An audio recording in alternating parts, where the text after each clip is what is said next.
Olá, camaradas, mais um vídeo do Marxismo Bárbaro e nós vamos dar continuidade ao mini curso sobre arte militar, tá? Nós não estamos tratando de toda a arte militar, o que eu puder atualizar eu atualizo, mas nós estamos tratando do von Clausewitz, da obra da guerra. Eu estou fazendo uma releitura dele e na medida que eu avanço no texto eu divido aqui com vocês, tá? E isso eu vou agregando com a arte mais moderna, da arte da guerra e tudo mais. O primeiro tema que eu queria tratar com vocês, caso seja um iniciante também na área, é bom dizer assim, a forma como tratamos prisioneiros, como o nosso exército deve tratar os prisioneiros do exército inimigo. E nós temos que tratar bem os prisioneiros, nós temos que estimular desistências no exército inimigo. Isso se faz com propaganda, com panfleto jogado por avião, com rádio. Você faz propaganda sobre o exército inimigo para desestimular sua ação. E aqueles que se entregam devem ser bem tratados. Podem virar prisioneiros, mas não morrerão, tá? E são bem tratados. Por quê? Porque isso estimula outras desistências no exército inimigo, tá? E ao mesmo tempo, se no seu exército alguém desiste, você fuzila. Você tem que fuzilar os desertores do seu exército, tá? Tem que ser assim, ou luta ou morre, tá? Ou luta ou morre, porque se desistir você é fuzilado. Isso é um princípio da guerra. E por incrível que pareça, assim, já se cometeu muito erro de matar os inimigos que desistiram. Isso é um erro, isso dificulta a guerra, isso empurra para a guerra continuar. Você tem que estimular a desistência dos inimigos. Se os seus inimigos pensam que eles ou lutam ou morrem, eles vão lutar com máxima disciplina. Mas se eles se entregarem e saber que vão ser tratados humanamente, não serão mortos, isso desestimula a disciplina do exército inimigo. E já se cometeu esse erro na Revolução Russa, na Guerra Civil Russa, cometeu-se esse erro, tá? E assim, de uma ou outra vez o Lenin ficou pé da vida com esse erro, porque realmente dificulta a guerra, tá? Você fuzilar o exército inimigo quando ele desiste, quando ele entrega as armas voluntariamente. Ao mesmo tempo, você tem que ser duro com os seus soldados, ou seja, se desistir é fuzilamento, tá? Isso é um princípio básico que eu acho que vale a pena para quem está iniciando saber, tá? Porque um raciocínio imediato, assim, sem muita reflexão, diz, não, é inimigo, fuzila de qualquer jeito, e engana eles dizendo que vai tratar bem e fuzila. E não, tem que tratar, tem que estimular desistências, tá? Agora, o tema de hoje especificamente é defesa e ataque, tá? E é um princípio da guerra válida para todas as épocas e mesmo que em certos momentos isso não apareça válido, ele tem uma validade geral, que é o seguinte: a defesa é superior ao ataque. A defesa é superior ao ataque. Por quê? Primeira coisa, você não é importante a gente pensa a defesa como algo passivo. Tá só reagindo ao ataque do outro, que só espera o outro agir para agir. E não, a defesa pode ser ativa, a defesa pode ser ofensiva, pode ser uma defesa atacante. Mas, por exemplo, se você não invade o território do outro, mas preserva seu próprio território, tenta manter seu território unido, sem invadir o território ali, você tem uma vantagem, tá?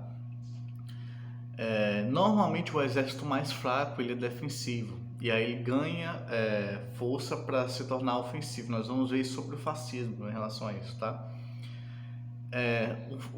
Uma guerra defensiva tem algumas vantagens. Por exemplo, você conhece o terreno, você tem controle do terreno, você posiciona bem seus soldados. Já o exército invasor ele tem que invadir o terreno seu, entendeu? Então ele está numa situação de desvantagem. Ele não pode escolher o terreno, você pode manejar o terreno. Segundo é a logística, você está perto dos locais de abastecimento do seu exército e você está no próprio país. Então uma guerra defensiva tem uma logística melhor, né, para quem está na defensiva. Quem está na ofensiva, quem está invadindo outro país, tem que criar todo um aparato complicado de abastecimento. E você tem a vantagem da população, né? A população, você pode se misturar com a população pode se envolver e tal, tudo mais. Isso é a vantagem de estar na defensiva, né? Então, assim, no século XX foi uma das guerras em que o mais forte foi derrotado, o mais forte é ofensivo, normalmente quem é mais forte vai para a ofensiva e o mais fraco fica na defensiva. E por ficar na defensiva, o mais fraco é como se ganhasse uma força extra, porque ele tem as vantagens da defesa. Então, várias guerras imperialistas assim de colonização foram derrotadas porque o lado mais fraco, né, o país oprimido, tinha a vantagem da defesa. É o caso famoso do Vietnã e tudo mais. A tentativa dos Estados Unidos de invadir a Cuba deu errado, tudo mais. São as vantagens da defesa. Como a defesa lida bem com o terreno, controla bem o terreno, né, ele pode fazer surpresa. Então, assim, um princípio da guerra é, se puder manobrar e surpreender o inimigo, faça isso. Faça isso, tá? Se puder, faça isso. Teve um caso que o Sun Tzu falou de um povo que era conhecido por ser medroso e fraco, né? E esse povo teve que entrar em guerra. O que foi que eles fizeram? Eles fizeram um grande exército, um poderoso exército, mesmo com a fama de ser fraco e frágil, né? E covarde.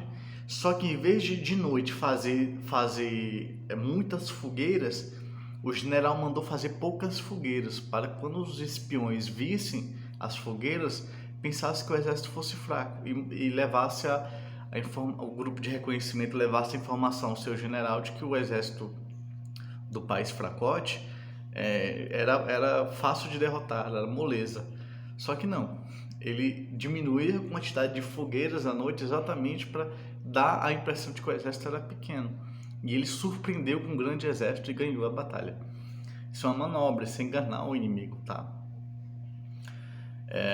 A Inglaterra, por exemplo, contratou atores para fingir que eram soldados para forçar o desvio de tropas na Segunda Guerra Mundial. Então você tem que quem tem um território tem mais facilidade de surpresa, de surpreender o inimigo, de causar mudanças, tá? Em Petrogrado aconteceu isso, né? O Exército Vermelho na Rússia quase perdeu a guerra e para não perder, os exércitos inimigos chegaram na porta de Petrogrado, foi Moscou, mas eu acho que é Petrogrado, não foi Moscou não. E aí o Trotsky disse, não vamos tirar a direção do partido daqui não, vamos ficar aqui, vamos enfrentar essa guerra, a gente vai ganhar. Por quê? Porque a gente vai fazer eles entrarem na cidade, o exército inimigo entrar na cidade, e aqui eles vão achar um labirinto, né? Porque a gente vai estar nos pontos altos dos prédios, a gente vai botar arame nas ruas para eles não passarem. Então nós vamos criar uma série de dificuldades que na batalha dentro da cidade o exército inimigo não vai ganhar do exército vermelho, porque nós temos o terreno, nós temos como posicionar nossos soldados no terreno, então deixa eles entrarem na cidade. E aí o exército vermelho ganhou a batalha em Petrogrado, assim, botando arame farpado em certas ruas, obrigando eles a entrar em certos labirintos, o exército inimigo entrar em labirintos, posicionando bem os soldados em pontos altos e tudo mais, e assim o exército vermelho ganhou uma importante batalha na Guerra Civil da União Soviética, tá? Essa questão da defesa do ataque é de tal forma importante que o Trotsky disse, né, pouco antes do Hitler tomar o poder, disse assim, seguinte, os comunistas não são fortes, logo é preciso fazer uma frente de esquerda do Partido Socialista Alemão com o Partido Comunista Alemão. E essa frente antifascista deve formar grupos de combate, de luta, milícias dos trabalhadores do Partido Comunista e do Partido Socialista, na frente única. Só que essas milícias são defensivas, não são ofensivas no começo. Ele debate exatamente isso. Ele bota uma pergunta, na defesa ou no ataque? Na defesa ou no ataque? E ele defende que as milícias têm que ser defensivas no início, para ganhar moral com os trabalhadores e com a classe média, e para que essas milícias ganhem experiência, se treinem. Só depois de ganhar experiência é que iriam para a ofensiva, tá? Só depois de defender o sindicato, defender a sede dos partidos, defender os trabalhadores nos protestos, ganhando moral e experiência, é que iria para a ofensiva. Então, uma tática defensiva tem como função criar as condições para depois ir para a ofensiva, tá? Existem momentos em que a tática defensiva se esgota e a tática ofensiva é mais vantajosa. Mas, em geral, na história da humanidade, a tática defensiva é mais útil, tá? Não é uma garantia de vitória, mas é mais útil e faz com que o exército mais fraco se defenda, use o terreno, use a surpresa, seja ofensiva mesmo na defensiva, e com isso ele pode passar da defensiva para depois ir para a ofensiva, né? Se igualar com o exército inimigo e ter condições de vencer a guerra. Às vezes a guerra é um fator importantíssimo da guerra é a quantidade de soldados, né? A quantidade importa muito, mas na defensiva você pode compensar um pouco essa assimetria, né? Essa diferença de quantidade de soldados.